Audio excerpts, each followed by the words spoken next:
Muslim worshippers celebrated the opening of a new mosque last night in Old Ottawa South, but the building is not new. The Farooq-e-Azam Mosque is in the former St. Margaret Mary Church. The Islamic Supreme Council of Canada purchased the church on Sunnyside Avenue earlier this year. And as we'll hear now, the mosque's leadership is hoping to create a community hub for everyone from all or no denomination at all to benefit from the establishment.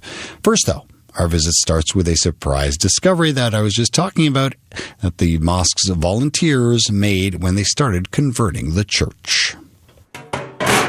Yeah, so this is the shield that we found in the church.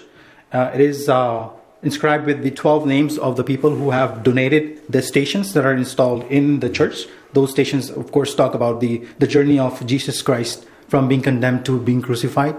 It is very significant because this is over 100 years old. So for us, it's just like a piece of heritage that I would like to keep with the mosque, with the new mosque. If you look at the stations that are installed on the walls, I was not aware of what these things are. Someone from other church, they came in and they said, this is a story of Jesus from he's being condemned to he's being crucified. Each 12 stations. When I heard about the stories, when I knew what these things are, I was having goosebumps. So this is something we have to take them off the wall. I really don't want to because we are not allowed to have any kind of a statue or picture in the masjid. Well, we have to take them off, and I'm just having a really hard time removing these from the walls. So when you buy a building that is pre-built and you just move in as a mosque and you have to face a direction to Kaaba in Mecca, right? So we have to change a few things here and there. We have to, break this and make the adjustment so that, we can actually have the prayer, all the worshipper facing Mecca. Well, when we got here, we don't have to do anything.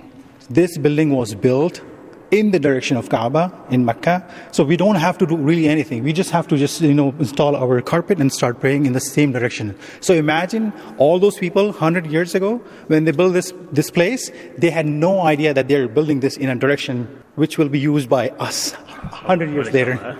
I was so surprised and I was so happy to hear about that when Naki found that. So it speaks to continuation of worship. And also, it's complement our effort again. What we are trying, and Imam Sorwardi is trying to maintain this heritage church in its original form, whatsoever, especially from outside.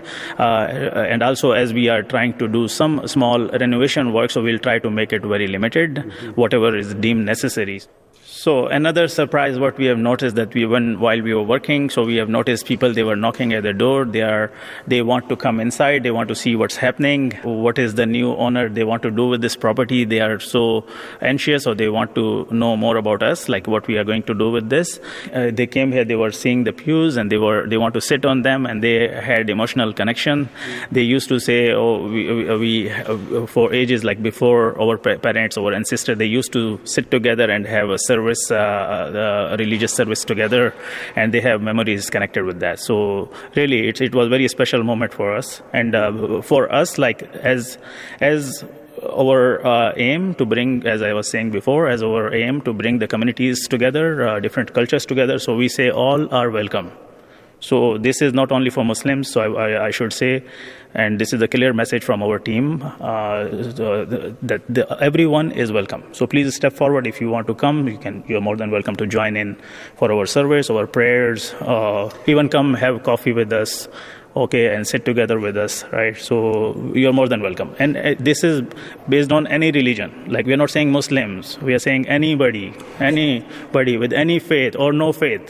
So you're more than welcome to come and join in. And the basement serves that role too, right? It's going to act like many church basements and continue the role as a little community gathering place? Absolutely. So this is what our plan is, to make it as a community service place where, maybe kids can come and they can play, maybe some art exhibition or artwork can come and flourish. Or some other community service, like anybody want to have a program, for example, a birthday or any other celebration, so they are more than welcome to join in. And for instance, we can bring the gaps and misunderstandings what different people they have and different faiths they have about Muslims, for instance, right? So we are trying to bridge that gap, hopefully, and then our neighbors and our community, they are very helpful and they are very supportive and they are very kind to us. So the main reason to build a mosque here, if you just go maybe around 2 minutes away, there is a riverside buildings. Okay, so close to the riverside there is no mosque. People, they need that. When people working, they are coming from the different part of the city, they are working on the Bank Street, they don't have the mosque close by. And students, Carleton University, Ottawa University, and even the St. Paul University. So they need the mosque around this area. And our mosque, mainly like on the Friday prayers, they are overcrowded. Like all mosques, and especially in summer, they have 3 or 4 Friday prayers. Iftikhar Mirza is president of the newly opened Farooq-e-Azam Mosque on Sunnyside Avenue. Before him, we heard from the mosque's vice president, Sajid Krisi.